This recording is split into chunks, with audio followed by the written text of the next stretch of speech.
At around 2 o'clock in the morning, an elderly woman was inside her home in Arizona. She was 84 years old. She had mobility problems and depended on daily medication. By sunrise, she was gone. But this was not a normal missing person case. A masked man had appeared at her front door. He appeared to be armed. He covered the home's security camera, and outside the house, investigators would discover blood belonging to Nancy Guthrie. Yet months later, Nancy was still missing, and as the investigation dragged on, a second story began to emerge. Not just the story of a mysterious kidnapping, but a story about investigative decisions that would later come under intense scrutiny, a crime scene that wasn't kept secure, surveillance footage that investigators initially couldn't access, disagreements over forensic evidence, questions about the use of investigative resources, and tension between local authorities and the FBI. None of these issues, by themselves, prove that investigators caused Nancy Guthrie's disappearance to remain unsolved. But together, they raise an uncomfortable question. Were critical opportunities lost during the earliest days of the investigation? This is the story of Nancy Guthrie and the shocking questions surrounding the investigation into her disappearance. Nancy Guthrie was 84 years old. She lived in the Catalina foothills area near Tucson, Arizona, and she was the mother of Savannah Guthrie, the well-known television journalist and Today Show co-anchor. That connection would make Nancy's disappearance a national story almost immediately. But behind the headlines was an elderly woman living a relatively quiet life. According to authorities, Nancy had significant mobility limitations. She also had a pacemaker and required daily medication. She was considered a vulnerable adult. That detail would become critically important, because if an elderly woman with mobility problems suddenly disappears, investigators have to consider several possibilities. Could she have become confused? Could she have fallen? Could she have wandered away? Could she have suffered a medical emergency? Or had someone taken her? In Nancy's case, investigators eventually concluded that she had been abducted. But that conclusion wasn't the only thing that mattered. The question was how quickly investigators recognized what they were dealing with. Because every missing person investigation begins with uncertainty, and the first few hours can determine what evidence survives long enough to be found. Nancy was last known to be at her home on January 31, 2026. By the early morning hours of February 1, something had changed. Nancy was no longer there, and investigators eventually discovered evidence suggesting that she had not simply walked away. Her belongings remained behind. Her vehicle remained at the property. And a security camera at the front of the house had been tampered with. There was another disturbing discovery. Blood was found near the entrance of the home. For investigators, that changed everything. Blood at the home of a missing person can indicate violence. But blood alone doesn't tell investigators exactly what happened. It has to be interpreted alongside everything else. Where was it found? How much was there? Was there evidence of a struggle? Were there fingerprints? Was there DNA from another person? Were there footprints? Could investigators reconstruct the movement of the victim and whoever had been there? Those questions require a carefully preserved crime scene, and this is where the Nancy Guthrie investigation became controversial. One of the most important pieces of evidence in the entire case came from Nancy's home security system. But initially, investigators had a problem. They couldn't simply pull up all of the footage. The Nest doorbell camera had been disabled around the time of the disappearance, and the footage wasn't immediately accessible. Sheriff Chris Nanos initially expressed uncertainty about whether investigators would be able to obtain the missing video. But investigators eventually worked with Google and other private sector partners to recover residual data from back-end systems, and what they found was extraordinary. The recovered footage showed a masked individual approaching Nancy's front door. The person appeared to be carrying a handgun. The individual wore gloves, a dark jacket, and a backpack. And the person appeared to deliberately interfere with the camera. In one clip, the individual approached the door. In another, the person used vegetation to obstruct the camera's view. The FBI eventually described the individual as a male, approximately 5 feet 9 to 5 feet 10 inches tall, with an average build. The footage became one of the most important breakthroughs in the investigation, but it also exposed an uncomfortable problem. The video had been there. The camera had captured something, yet investigators initially couldn't access it. Eventually, they recovered enough data to reconstruct what happened. But imagine if they hadn't. Imagine if that data had been permanently lost. The public might never have known that a masked individual had approached Nancy's home, and investigators might have been left with a completely different mystery. If the camera issue was troubling, what happened with the house was even more controversial. Nancy's home was treated as a crime scene. Investigators processed the property. They searched for DNA. They looked for fingerprints. They examined potential evidence. But according to reporting about the investigation, the property was later left unsecured, and people were able to approach the residence. That included members of the media. Photographs and video taken outside the property showed blood on or near the front porch. Eventually, forensic testing determined that the blood belonged to Nancy. That created an obvious question. Why was a property connected to a suspected abduction not continuously secured? Sheriff Nanos later acknowledged that the decision to reopen the property may have been made too soon. And this is where the distinction between criticism and fact becomes important. There is no public evidence establishing that the crime scene decision destroyed the case, but it potentially created complications. Once people who aren't investigators enter an area, detectives have to consider whether new fingerprints, footprints, fibers, or other material could have been introduced. That doesn't automatically make the original evidence useless, but it can make the evidence more difficult to interpret. And if Nancy's blood was already present outside the home, the stakes were even higher, because investigators needed to know exactly what happened there. The blood on the porch became one of the most disturbing pieces of evidence. Nancy had disappeared, and now investigators had physical evidence indicating that she had been injured or bleeding at her own home. But what exactly happened? Did she resist? Was there a struggle? Was she injured while being removed? Did the blood come from an injury that occurred inside the house and continue outside? The public doesn't have all of those answers, and investigators have been careful about releasing details. That's important, because a responsible investigation doesn't reveal every piece of evidence. Some information needs to remain confidential. If investigators know something that only the perpetrator could know, that information can later help distinguish a genuine confession from a false one. And that becomes especially important when ransom communications begin appearing. But before the ransom notes, there was another problem. The investigation had to determine exactly what happened at the house. In any abduction case, the first hours are crucial. The suspect may still be nearby. A vehicle may still be identifiable. Security cameras may still contain footage.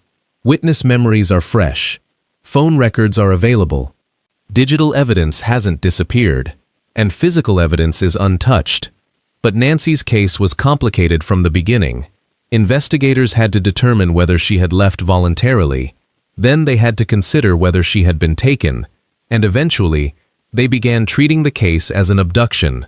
That shift changed the investigation. Now investigators weren't simply searching for a missing elderly woman. They were searching for a perpetrator. Someone had entered or approached her property. Someone had apparently interfered with the security system. And someone had removed Nancy. The search area expanded. Investigators had to look for vehicles, surveillance footage, digital communications, potential witnesses, possible routes out of the neighborhood, and locations where Nancy could have been taken. The longer the case remained unsolved, the larger that puzzle became. The FBI became involved as the investigation grew. That made sense. The Bureau could provide additional resources, forensic expertise, and investigative capabilities, but the relationship between federal and local investigators later became part of the controversy. Reports emerged of disagreements over how evidence was being handled. One especially important dispute involved DNA and physical evidence. According to reporting cited by Reuters and CBS, the FBI wanted access to evidence for testing at its laboratory in Quantico.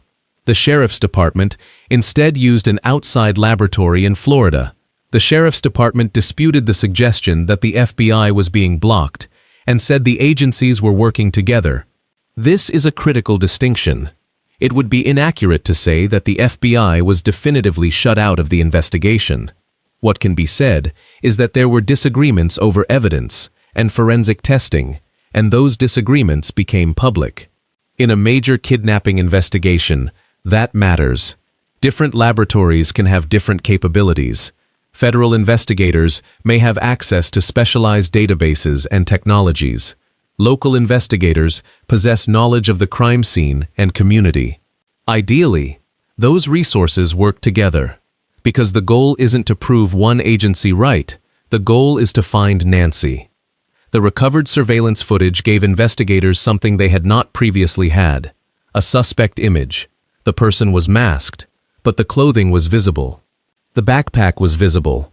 The person's approximate height and build could be estimated, and investigators began studying every detail. The backpack was identified as an Ozark Trail hiker pack, approximately 25 liters. Investigators also examined the clothing and mask. According to CBS News, authorities believed the clothing and mask resembled products sold by Walmart, although the sheriff emphasized that the items were not necessarily exclusive to Walmart. That kind of information can seem insignificant, but investigators often work with tiny details. A backpack may be distinctive. A pair of shoes may leave a particular impression. A jacket might appear on another camera. A mask might be purchased shortly before the crime. A suspect may walk past another camera before reaching the victim's house. And that's why surveillance footage from surrounding homes and businesses can be so important. One camera may show nothing. 5 cameras together can reveal an entire journey. The Nancy Guthrie investigation also demonstrates the growing importance of digital evidence. Today, a crime scene can extend far beyond the physical property. It can include cloud servers, doorbell cameras, cell phone records, vehicle tracking, online purchases, bank transactions, cryptocurrency, social media accounts, and thousands of pieces of video recorded by unrelated people. The challenge is finding the relevant information. Nancy's own security system became an example. The crucial footage wasn't simply sitting on a hard drive waiting to be watched. Investigators had to recover residual data, and they succeeded. That was a major investigative victory. But it also demonstrates the danger of relying on technology that investigators don't immediately control. If the footage had been lost forever, an important piece of evidence might have disappeared with it. Another issue raised in reporting concerned the use of specialized aerial surveillance resources. The Wall Street Journal investigation into the case raised questions about whether an aircraft capable of conducting aerial surveillance was deployed as quickly as it could have been. That aircraft reportedly represented a significant investment, and Arizona is a difficult place to search. The landscape is vast. There are mountains, deserts, remote roads, and isolated areas. A person can disappear from view quickly. Aerial surveillance can help investigators search large areas faster than ground teams. But there is an important caveat. There is no evidence proving that an earlier aerial search would have located Nancy. Maybe it would have found nothing. Maybe the suspect had already left the area. Maybe Nancy had been transported somewhere else. We don't know. But that doesn't mean the question isn't worth asking. In an investigation where time matters, authorities have to explain how critical resources were prioritized. There was another factor investigators couldn't control: public attention. Nancy was the mother of Savannah Guthrie. That meant the disappearance became a national story almost immediately. Television networks covered it. News organizations followed every development. The FBI released surveillance images. The public began analyzing them, and social media turned the investigation into an enormous online discussion. That attention could help. Someone could recognize the suspect. Someone could remember seeing the backpack. Someone could know something about the ransom communications, but attention can also create problems. Because online speculation isn't evidence, people can be accused without proof. Theories can become rumors. Rumors can become accepted as facts. And investigators can become overwhelmed by information that has no connection to the crime. The Guthrie case became a perfect example of that problem. The public wanted answers, but investigators needed facts. For Nancy's family, this wasn't an internet mystery. It was personal. Their mother was gone, and they had no confirmed explanation for where she was. Savannah Guthrie became one of the most visible public advocates for finding her mother. But the family also had to deal with another painful reality. The more famous the case became, the more people began speculating about them. Authorities have made clear that the Guthrie family is not considered responsible for Nancy's disappearance. That matters, because in high-profile cases, investigators and the public can become tempted to look inward. But suspicion, without evidence, can destroy innocent people's lives. The investigation has to follow evidence. Not popularity, not social media theories, not whoever happens to attract the most attention. Then, months after Nancy disappeared, another major piece of the puzzle emerged: ransom notes. In late July 2026, the Pima County Sheriff's Department released 2 communications connected to the case. The first demanded millions of dollars and claimed Nancy was alive. The second came days later, but its message was dramatically different. It claimed Nancy had died shortly after the abduction. The writer said her death was unintended and claimed her remains had been buried somewhere in nature. The 2 communications created more questions than answers. Was the same person responsible for both? Were the claims genuine? Was Nancy actually alive when the first communication was written? Was the second message an attempt to explain why she couldn't be returned? Or was someone deliberately misleading investigators?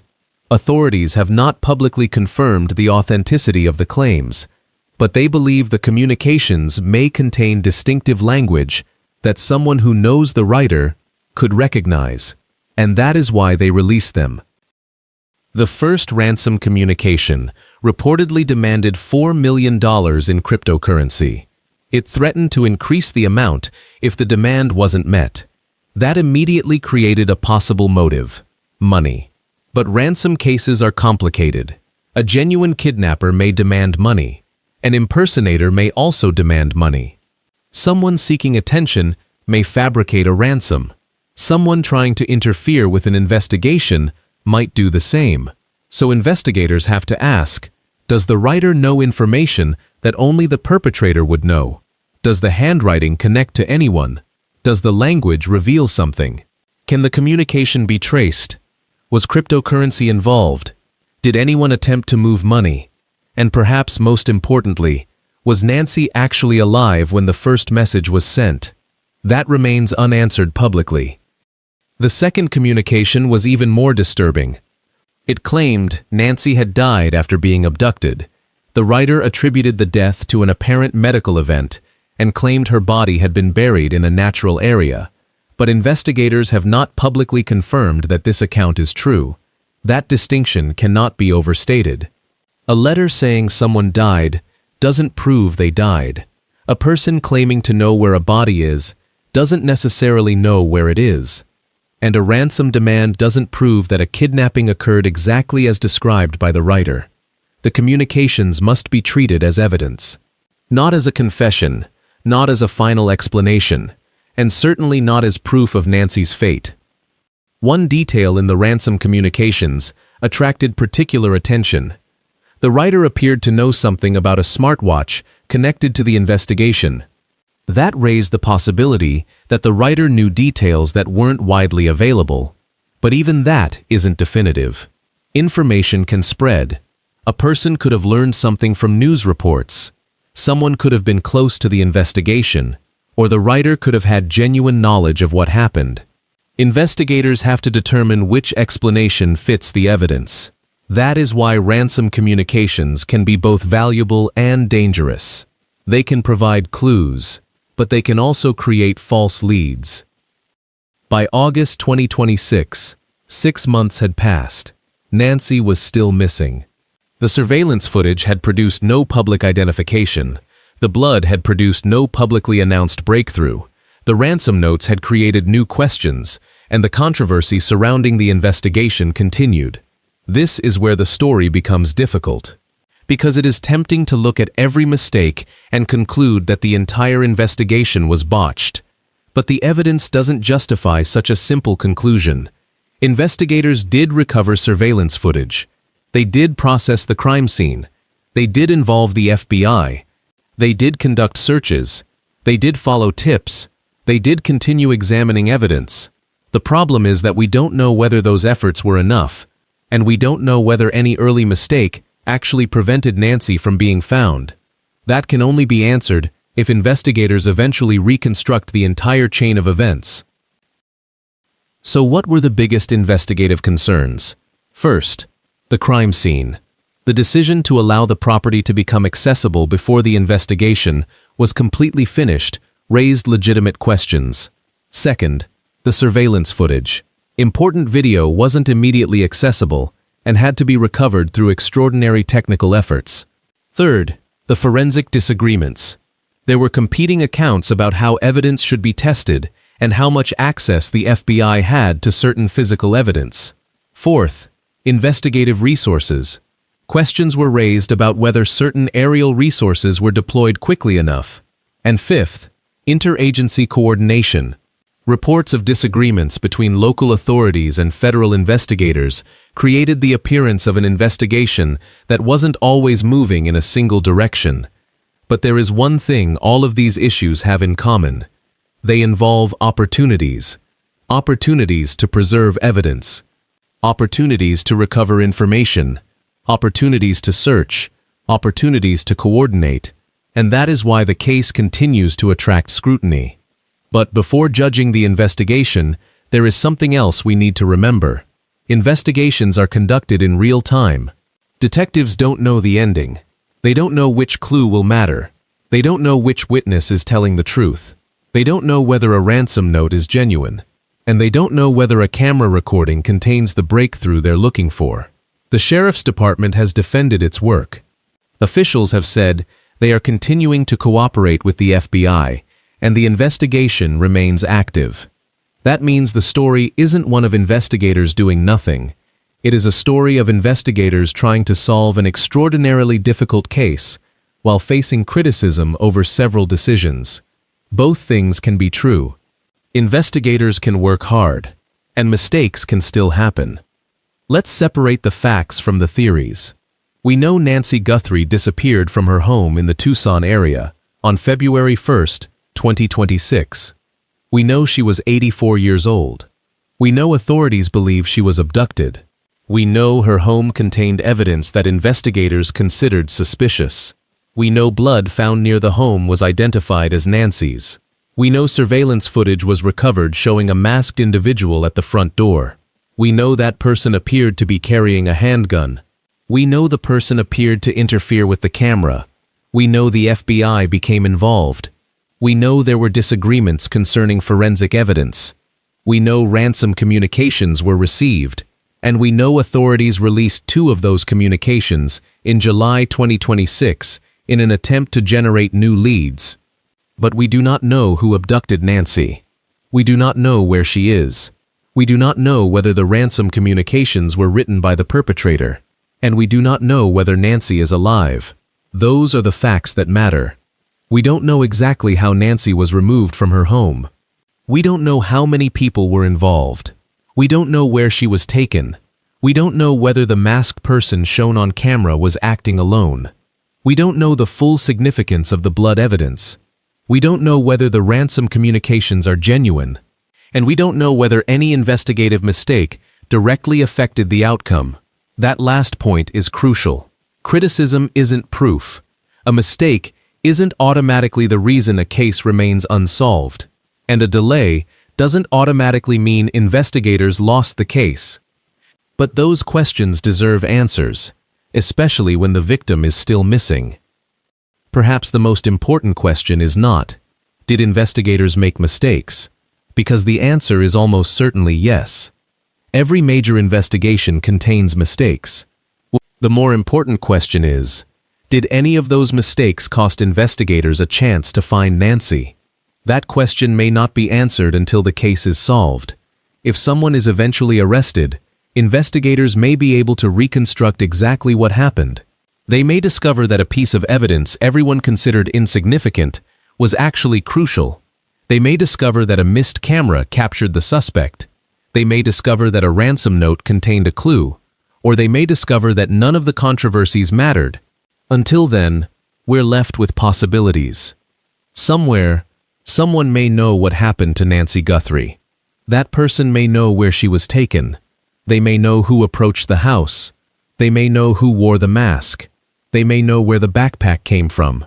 They may know who wrote the ransom notes. They may know what happened after Nancy disappeared, and they may have remained silent for 6 months. But investigators are counting on one thing. People make mistakes. They talk. They reveal information they shouldn't know. They tell someone. They change their story.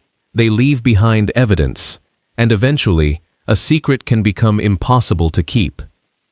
Nancy Guthrie disappeared in the early morning hours of February 1st, 2026. Since then, investigators have searched. They have questioned people. They have examined physical evidence. They recovered surveillance footage that initially appeared inaccessible. They followed leads across Arizona and beyond, and they have continued asking the public for help. But the investigation has also been surrounded by controversy. A crime scene was not kept secure as long as critics believe it should have been. Important surveillance footage had to be recovered from residual data. Federal and local investigators disagreed over aspects of forensic evidence. Questions were raised about the deployment of investigative resources, and the case became complicated by an enormous amount of public speculation. None of those facts tells us who took Nancy. None tells us where she is, and none proves that a particular mistake caused the investigation to fail. But together, they reveal something important about criminal investigations. The first hours cannot be repeated. Evidence cannot always be recovered. A missed opportunity can remain missed forever, and when the victim is still missing, those questions become impossible to ignore. 6 months later, Nancy Guthrie remains at the center of an investigation that has generated national attention. Her family is still waiting. Investigators are still looking, and the person responsible remains unidentified publicly. The surveillance footage shows us a masked figure. The blood tells us something happened. The ransom notes offer one version of what happened afterward, but none of those pieces has yet produced the final answer. And until Nancy is found, the story remains unfinished, because somewhere between the front door, the missing footage, the evidence, the ransom communications, and the unanswered questions is the truth. The question is whether investigators can still find it. And perhaps the most haunting question of all is this. If the critical evidence was there from the beginning, did anyone realize how important it was before it was too late? Nancy Guthrie was 84 years old when she disappeared. She should have been safe inside her own home. Instead, someone came to her door in the darkness. And 6 months later, her family is still waiting for her to come home. If you found this investigation compelling, remember that Nancy Guthrie's case is still active. Do not spread unverified accusations or attempt to confront anyone you believe may be connected to the case. If you have genuine information, contact law enforcement. And if you want more deeply researched true crime documentaries covering the cases that continue to raise difficult questions, subscribe to the channel, turn on notifications, and stay with us. Because sometimes the biggest breakthrough isn't found in the headline. It's hidden inside the detail everyone else overlooked.